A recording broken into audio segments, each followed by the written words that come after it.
السلام علیکم ورحمۃ اللہ وبرکاتہ۔ تو آج ہم بات کریں گے نفاس یعنی ڈیلیوری کے ٹائم پر جو بلڈ آتا ہے وہ بلڈ آف ڈیلیوری، سوال جواب یعنی کوشچن آنسر فارمیٹ میں۔ تو فرسٹ کوشچن ہے کہ نفاس کیا ہے؟ تو نفاس اس بلڈ یا اس گندگی کو کہتے ہیں جو ڈیلیوری کے ٹائم پر جاتی ہے۔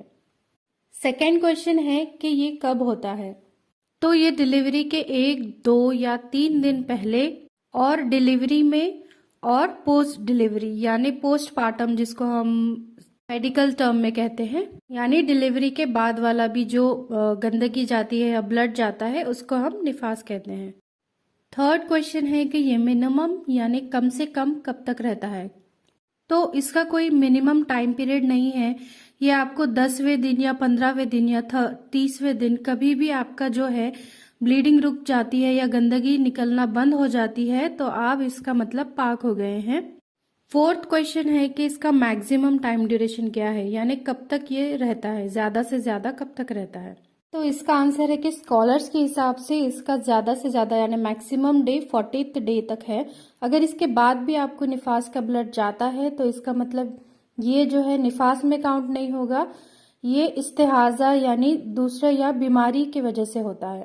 یہ پوائنٹ ہم حدیث کے روشنی میں دیکھتے ہیں۔ سلمہ رضی اللہ عنہا فرماتی ہیں کہ رسول اللہ صلی اللہ علیہ وسلم کے دور پر نفاس والی عورتیں جو ہے 40 دن تک انتظار کرتی تھی، یعنی یہ میکسیمم ہے۔ اگر 40 دن سے پہلے بھی اگر آپ کا بلڈ رک جاتا ہے تو یہ آپ پاک صاف ہو سکتی ہیں، ایسا کچھ فکس ٹائم نہیں ہے، لیکن جو ہے 40 دن وہ میکسیمم ہے، یعنی اس کے بعد آپ تو صاف ہو ہی جاتی ہیں اور آپ پر ہر وہ چیز فرض ہے جو آپ نارمل ڈیز میں کرتی ہیں۔ تو ففتھ کویشچن ہے کہ سپوز آپ کی نفاس والی بلیڈنگ جو ہے رک گئی ہے اور پھر سے آ گئی، یعنی بلیڈنگ پھر سے سٹارٹ ہو گئی، تو اس کو ہم 2 پوائنٹ سے دیکھیں گے۔ پہلا کہ بلیڈنگ 40 دن کے اندر ہو رہی ہے، دوسرا کہ بلیڈنگ 40 دن بعد ہو رہی ہے۔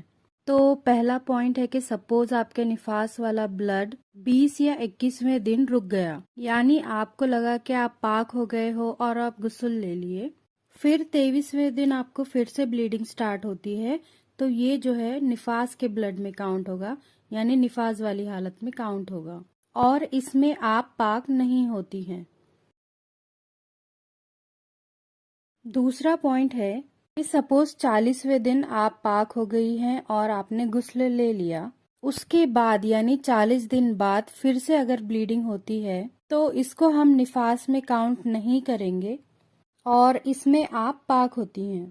سکستھ کویشچن ہے کیا نفاس کی حالت میں آپ نماز پڑھ سکتی ہیں؟ تو نہیں، آپ نماز نہیں پڑھ سکتی ہیں اور اس کی قضا کرنے کی بھی ضرورت نہیں ہے۔ 7th کویشچن ہے کہ نفاس کی حالت میں کیا آپ روزہ رکھ سکتی ہیں؟ تو نہیں، آپ نفاس کی حالت میں روزہ نہیں رکھ سکتی ہیں، لیکن ہاں اس کو آپ کو بعد میں قضا کرنا ہے، یعنی جب آپ پاک صاف ہو جائیں اور جو روزے چھوٹ گئے ہیں وہ آپ کو قضا ضرور کر لینا ہے۔ 8th کویشچن ہے کیا نفاس کی حالت میں آپ ہم بستری کر سکتی ہیں یعنی ریلیشن وتھ یور ہسبینڈ؟ تو نہیں، یہ حرام ہے۔ ہاں، جب اگر آپ پاک ہو جائیں تو آپ ضرور کر سکتی ہیں۔ جیسے ایک ایگزامپل، اگر آپ 10ویں دن بھی پاک ہو جاتی ہیں تو بھی آپ کر سکتی ہیں، آپ کو 40 دن تک انتظار کرنے کی ضرورت نہیں ہے۔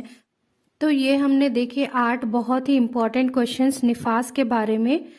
السلام علیکم ورحمۃ اللہ وبرکاتہ۔